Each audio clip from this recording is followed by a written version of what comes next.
Hello student. हमने पिछले class में वेंचुरी मीटर और उसके ऊपर न्यूमेरिकल कंप्लीट किए हैं। अब हम लोग नेक्स्ट टॉपिक हमारा देखते हैं। एक नेक्स्ट फ्लो मेजरिंग डिवाइस है जिसका नाम है ओरिफिस मीटर। क्लियर है? तो इसके बारे में हम लोग देखते हैं। तो सबसे पहले हमें क्या पता है कि वेंचुरी मीटर के बारे में, कि वेंचुरी मीटर एक डिवाइस है जिसका यूज़ किया जाता है फ्लो को मेजरमेंट करने के लिए। क्लियर है? यहाँ तक तो हमें पता है।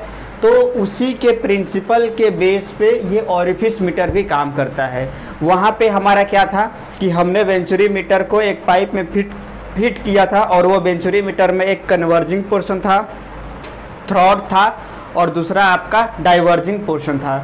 वैसे ही ओरिफिस मीटर के केस में हमारा क्या हो जाएगा कि हमारा एक पर्टिकुलर पाइप रहेगा, उस पाइप में हम लोग क्या करेंगे, एक सर्कुलर प्लेट को इंसर्ट कर देंगे। क्लियर है? तो बीच में यहाँ पे क्या हो जाएगा, जैसे थ्रॉट में हमारा एरिया जो है वो मतलब क्या हो रहा चाहिए, क्या कम हो जा रहा था, बट वेंचुरी मीटर में क्या हो रहा था, वो ग्रेजुअली डिक्रीज हो रहा था। जबकि ओरिफिस मीटर में आप देखेंगे तो ये सडनली हम क्या कर रहे हैं कि सेंटर में एक प्लेट लगा दिए हैं और वहाँ से हमने क्रॉस सेक्शन एरिया को रिड्यूस किया है।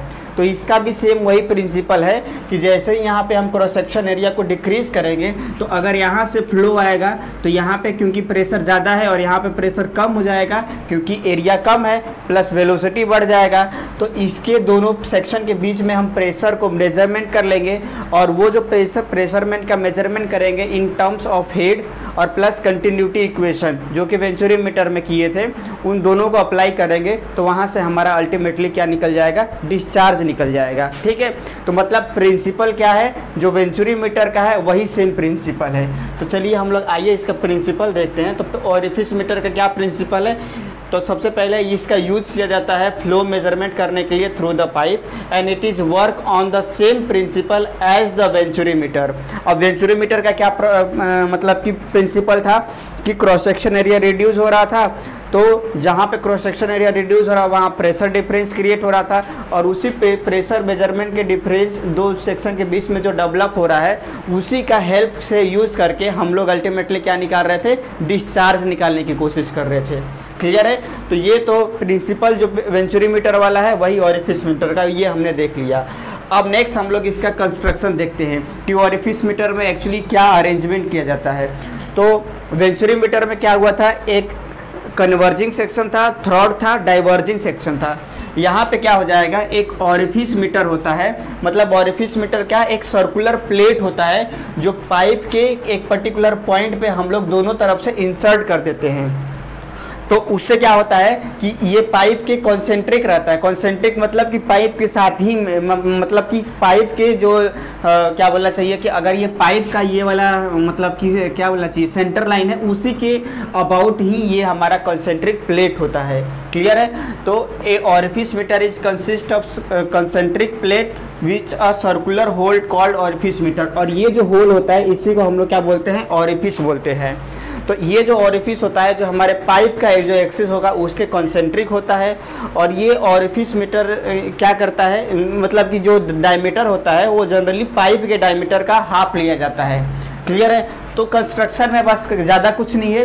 पाइप में हमने एक पर्टिकुलर सेक्शन पे जो सर्कुलर प्लेट टाइप का एक ओरिफिस मीटर है वो इंसर्ट कर दिए हैं और बीच में यहाँ पे होल है।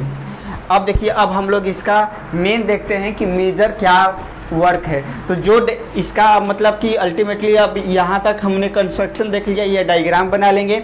उसके बाद अब हमें डेरिवेशन करना होगा इसका डिस्चार्ज के लिए। तो देखिए, जो डेरिवेशन का हमने ओरिफिस मीटर के वेंचुरी मीटर के किया हुआ है, same as it is diagram मतलब कि एक्सप्रेशन जो है वो हम डिराइव करेंगे ओरिफिस मीटर के लिए। कोई भी अलग से कोई भी स्टेप नहीं आने वाला है, सेम जो हमने पहले स्टेप किया है वही करेंगे।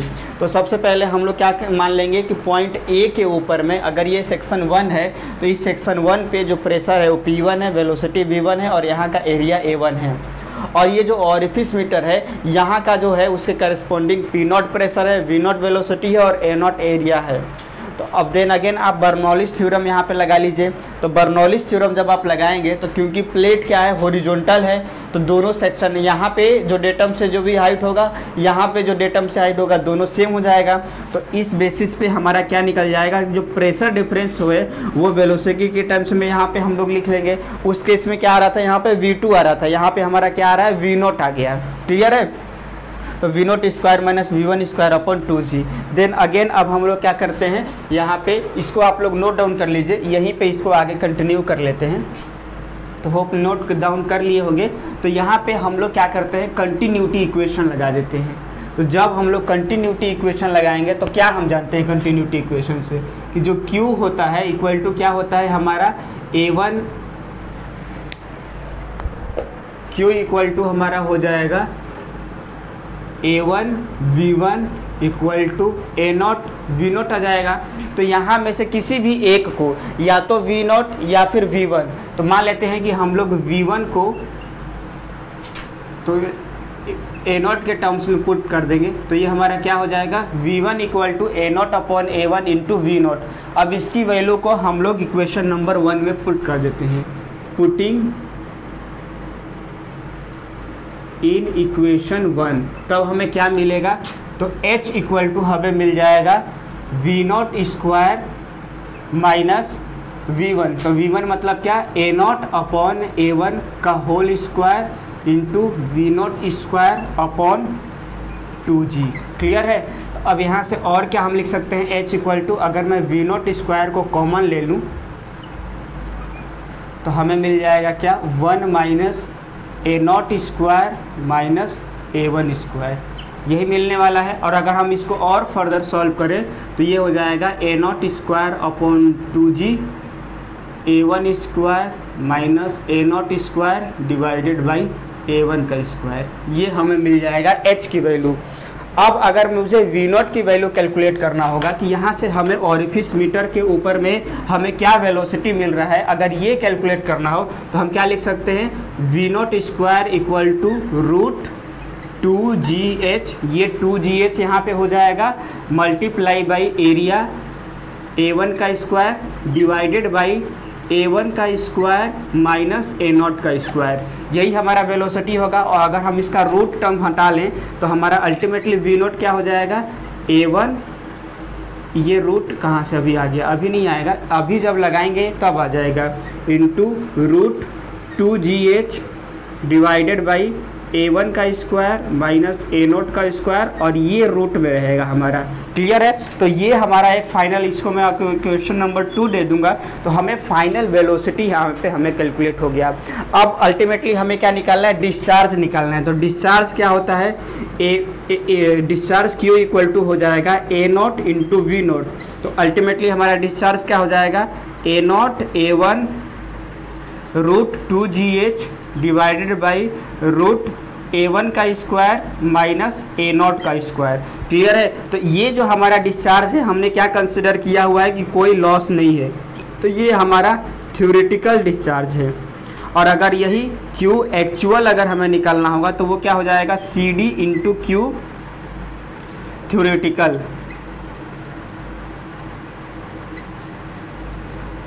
तो अल्टीमेटली हमारा क्या आ जाएगा, यहाँ पे एक C0 का टर्म्स आ जाएगा।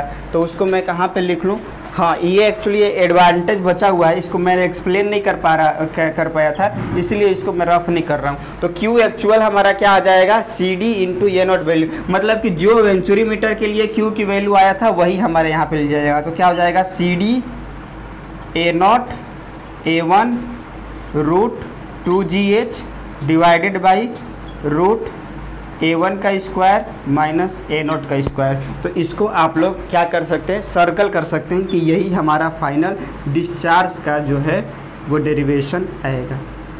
क्लियर है? तो इस तरीके से जैसे आपको समझ में आ गया होगा कि जैसे हमने वेंचुरी मीटर के लिए किया हुआ था सेम वैसे ही हमारा ऑरिफिस मीटर के लिए आया। तो हमने क्या कंसिडर किया, सेक्शन 1 और फिश के पास सेक्शन 2, जैसे वहाँ पे हमने थ्रॉट के लिए लिया था। बर्नौलीज थ्योरम लगाए क्योंकि प्लेट हॉरिजॉन्टल है, तो अल्टीमेटली हमें प्रेशर डिफरेंस इस वेलोसिटी के टर्म्स में आ गया। देन कंटिन्यूटी इक्वेशन को हमने लगाए, वहाँ से V1 की वैल्यू V0 के टर्म्स में इक्वेशन नंबर 1 ये जो है हमारा इसमें हमने पुट किया तो यहाँ से हमारा V0 की वैल्यू हमने H1 और A1 A2 के टर्म्स में निकाला और इसमें A0 से मल्टीप्लाई करेंगे तो डायरेक्ट हमें थ्योरेटिकल डिस्चार्ज मिल जाएगा और उसमें अगर कोफिशिएंट ऑफ डिस्चार्ज से मल्टीप्लाई कर देंगे CD तो आपको एक्चुअल डिस्चार्ज मिल जाएगा। और ये CD क्या रहेगा, जितने भी लॉसेज रहेंगे उसको वो कंसिडर कर लेगा। और देन अगेन इसका CD की वैल्यू क्या होगी, अगेन ये 9.9 से 1 के बीच में रहता है। क्लियर है। तो ये रहा हमारा एक जो डेरिवेशन हो गया ऑरिफिस मीटर के बारे में। अब हम लोग इसका जो कभी कभी क्वेश्चन 2-3 मार्क्स के पूछ देता है कि what is the advantage of orifice meter. तो सबसे पहला एडवांटेज यही है कि जो ऑरिफिस मीटर होता है वो छोटा होता है as compare to venturi meter, क्योंकि उसमें पहले एक कंसेंट्रिक पाइप होगा, फिर थ्रॉट होगा, फिर डाइवर्जिंग सेक्शन होगा। तो इस तरह से वेंचुरी मीटर बहुत लंबा हो जाता है। तो इस केस में अगर हम लेंथ के रिस्पेक्ट में कंपेयर करें तो जो ऑरिफिस मीटर का जो लेंथ होता है वो वेंचुरी मीटर के कंपेयर में छोटा होगा। और अगर लेंथ छोटा होगा मतलब कि छोटे से स्पेस में भी हम इसको यूज़ कर सकते हैं, इंस्टॉल कर सकते हैं। क्लियर है। तो पहला अगर हम आप बात करें तो smaller length as compare to venturi meter, और स्मॉलर लेंथ है इसलिए इसको लिमिटेड स्पेस में भी यूज़ कर सकते हैं। और दूसरा क्या होता है, क्योंकि उसमें बहुत ज़्यादा डाइवर्जिंग थ्रॉट, तो उसको कंस्ट्रक्ट करने में बहुत ज़्यादा पैसा भी लग जाता है, इंस्टॉलेशन कॉस्ट भी ज़्यादा होता है। लेकिन ऑरिफिस मीटर में क्या करना है, बस एक होल है और पाइप को इंसर्ट कर देना है। तो अगर हम इकोनॉमिक टर्म्स में बात करें तो ये एक चीपर अरेंजमेंट होता है हमारा डिस्चार्ज मेजरमेंट करने का। तो ये 3 पॉइंट ही सफिशिएंट है इसके एडवांटेज को बताने के लिए। चीपर होता है अरेंजमेंट डिस्चार्ज के लिए, स्मॉलर लेंथ के लिए स्मॉलर लेंथ होता है as compare to venturi meter, जिसके कारण इसको लिमिटेड स्पेस में भी हम लोग क्या कर सकते हैं, यूज़ कर सकते हैं। तो देखिए एक डेरिवेशन वाला पोर्शन हमने यहाँ तक देख लिया। अब इसका बाद इसके ऊपर जो भी न्यूमेरिकल देखेंगे और साथ में और भी अगर उसके बाद हम लोग न्यूमेरिकल, देखिए डेरिवेशन हो गया तो एक न्यूमेरिकल से हम लोग इसको कवर करते हैं। तो ये वाला हमारा पर्टिकुलर जो टॉपिक है वो डिस्चार्ज का, पहला हमारा वेंचुरी मीटर, दूसरा ऑरिफिस मीटर कंप्लीट हो जाएगा। देन अगेन इसके बाद हम लोग और भी मेजरिंग डिवाइस को देखेंगे। ठीक है। सो ठीक है, नेक्स्ट क्लास में मिलते हैं। Okay, thank you.